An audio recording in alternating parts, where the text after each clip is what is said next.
Hello అందరికీ. ఈరోజు నేను సగ్గుబియ్యం కిచిడి ఎలా చేయాలో చూపిస్తున్నాను. సగ్గుబియ్యంతో మామూలుగా మనం కొన్ని వంటకాలు చేయొచ్చు. నేనైతే కిచిడి చేస్తాను. అది ఎలా అంటే ఇది కొంచెం హెవీ ఫుడ్డే. మనం ఉపవాసం ఉన్నప్పుడు కానివ్వండి, లేదంటే ఆహ్, జర్నీ ఏదైనా చేస్తున్నాము, మళ్ళీ ఎప్పుడో తింటాము అనే టైంలో కానివ్వండి, ఇలాంటి ఫుడ్ తీసుకోవచ్చు.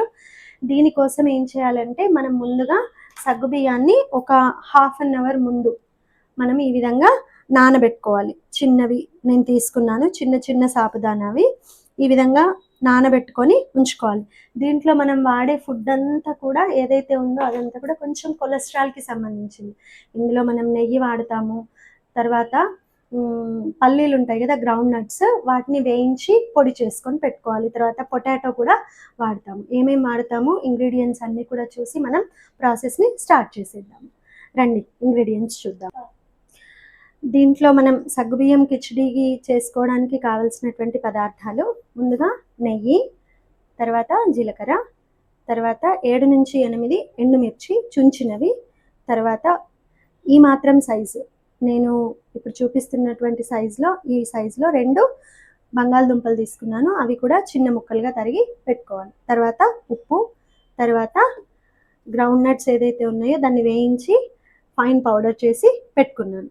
తర్వాత మనం ముందుగా పెట్టుకున్నటువంటి సాబ్దానా. ముందుగా మనము సాబ్దానా కిచిడి చేయడానికి ఇలా వెడల్పాటి పాత్రను తీసుకోవాలి. ఇప్పుడు స్టవ్ ఆన్ చేసుకొని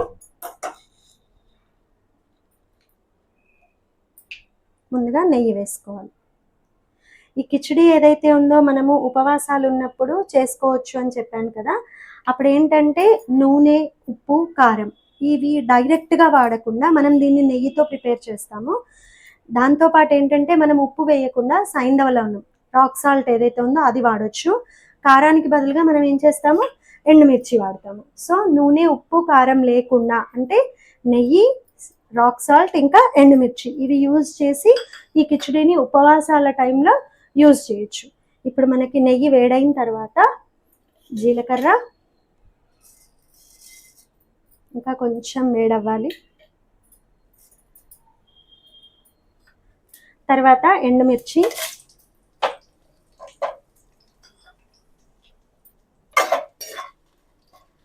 ఎండుమిర్చి వేగిన తర్వాత మనం ముందుగా కట్ చేసి పెట్టుకున్నాం కదా మీడియం సైజు బంగాళదుంపలు, అవి సన్నగా కట్ చేసి పెట్టుకున్నటువంటివి వేసేసుకోవాలి.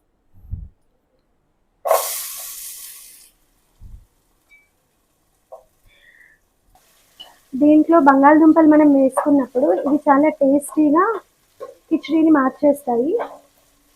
ఎందుకంటే బంగాళదుంపలు మనకి పిల్లలు కూడా బాగా ఇష్టంగా తింటారు ఒకటి. రెండోది ఏంటంటే ఈ బంగాళదుంపల వల్లనే దానికి రుచి అనేది బాగా వస్తుంది.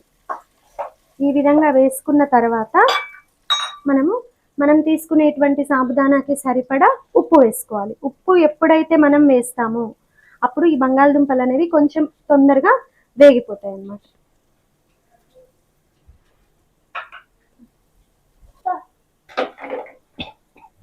ఆలు వేసిన తర్వాత ఇప్పుడు ఆలు వేగిపోయింది.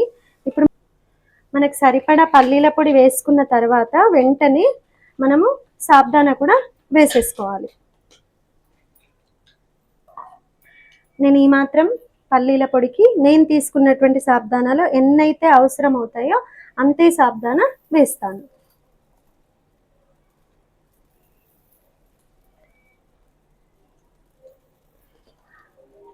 అంతే, ఈ సాబ్దానా ఈ మాత్రానికి సరిపోతుంది. ఇప్పుడు దీన్ని కలుపుకున్న తర్వాత మనం కాసేపు మూత పెట్టి మగ్గించుకోవాలి.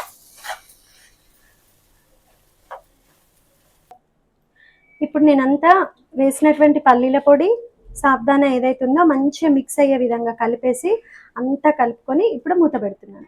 మనం ఇప్పుడు జస్ట్ ఒక 2 నుంచి 5 మినిట్స్లో లో ఫ్లేమ్లో ఉంచేసుకొని మనం కాసేపు అయిన తర్వాత దింపేసుకుంటే సాబ్దానా కిచిడి రెడీ అయిపోతుంది. మళ్ళీ ఒకసారి మూత తీసి ఒక 5 మినిట్స్ తర్వాత చూద్దాం. ఇప్పుడు మనం మూత పెట్టి 5 మినిట్స్ అయింది కదా, ఏ విధంగా మారిందో చూద్దాం.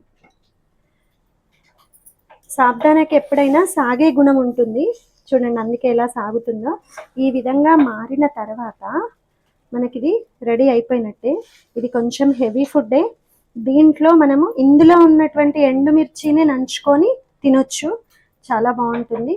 వేడి వేడిగా తింటేనే ఇది బాగుంటుంది. సాబ్దానా చూడండి ఏ విధంగా సాగే గుణం ఉంటుందో, ఎలా సాగుతుందో చూడండి. సో ఈ విధంగా చేసేటువంటి సగ్గుబియ్యం కిచిడి ఎప్పుడో ఒకసారి రేర్గా తింటే బాగుంటుంది. రెగ్యులర్గా తినే ఐటమ్ అయితే కాదు, ఎందుకంటే ఫ్యాట్ ఫుడ్ కాబట్టి.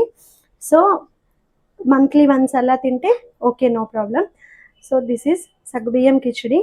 Please like, share and subscribe to my channel. Bye.